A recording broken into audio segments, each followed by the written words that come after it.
Dear students, आज हमारा topic है संविधान की उद्देशिका यानी प्रस्तावना। भारतीय संविधान की प्रस्तावना है, हम भारत के लोग भारत को एक संप्रभु, संपन्न, समाजवादी, पंथनिरपेक्ष, लोकतंत्रात्मक गणराज्य बनाने के लिए तथा उसके समस्त नागरिकों को सामाजिक, आर्थिक और राजनीतिक न्याय, विचार, व्यक्ति, विश्वास, धर्म और उपासना की स्वतंत्रता, प्रतिष्ठा और अवसर की समानता प्राप्त करने के लिए तथा उन सब में व्यक्ति की गरिमा और राष्ट्र की एकता और अखंडता सुनिश्चित करने वाली बंधुत्वता को बढ़ाने के लिए दृढ़ संकल्प होकर अपनी इस संविधान सभा में आज तारीख 26 नवंबर 1949 ईस्वी मिति मार्गशीर्ष शुक्ला सप्तमी संवत 2006 विक्रमी को एतद द्वारा इस संविधान को अंगीकृत, अधिनियमित और आत्म अर्पित करते हैं। ये हमारे संविधान की प्रस्तावना है। भारत के संविधान की आत्मा विशेष रूप से प्रस्तावना में मुखर होती है। एक सर्वांगीण राष्ट्रीय क्रांति की सद्भावना के रूप में भारत के संविधान की प्रस्तावना संसार की महानतम कृतियों में से है। उच्चतम न्यायालय के अनुसार उद्देशिका संविधान निर्माताओं के विचारों को जानने की एक कुंजी है।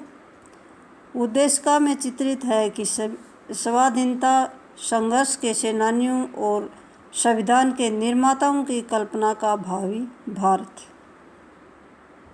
अतः संविधान की उद्देशिका में संविधान का सार है, दर्शन है। संविधान की उद्देशिका या प्रस्तावना का आधार पंडित जवाहरलाल नेहरू द्वारा प्रस्तुत उद्देश्य प्रस्ताव है, जिसे 13 दिसंबर 1946 को संविधान निर्मात्री सभा में प्रस्तुत किया गया था।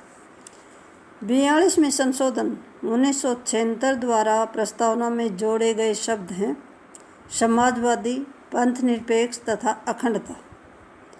प्रस्तावना से 4 तथ्य स्पष्ट होते हैं: सत्ता का स्रोत, शासन का प्रकार, शासन प्रणाली के लक्ष्य और स्वीकृति एवं क्रियान्वयन की तिथि।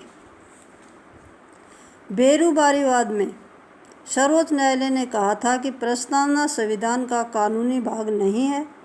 यद्यपि केशवानंद भारतीवाद में पूर्व निर्णय को बदलते हुए सर्वोच्च न्यायालय ने इसे संविधान का अभिन्न अंग बताया। प्रस्तावना में संशोधन किया जा सकता है, किंतु प्रस्तावना का वह भाग जो बुनियादी ढांचे का भाग है उसे संसद द्वारा बदला नहीं जा सकता। डॉक्टर सुभाष कश्यप के अनुसार संविधान शरीर है तो प्रस्तावना उसकी आत्मा। प्रस्तावना आधारशिला है तो संविधान उस पर खड़ी अट्टालिका। गोलकनाथ बैनाम पंजाब राज्य के मामले में न्यायमूर्ति हिदायतुल्लाह ने अभिमत व्यक्त करते हुए कहा था कि संविधान की उद्देशिका उन सिद्धांतों का निचोड़ है जिसके आधार पर सरकार को कार्य करना है। यह संविधान की मूल आत्मा है।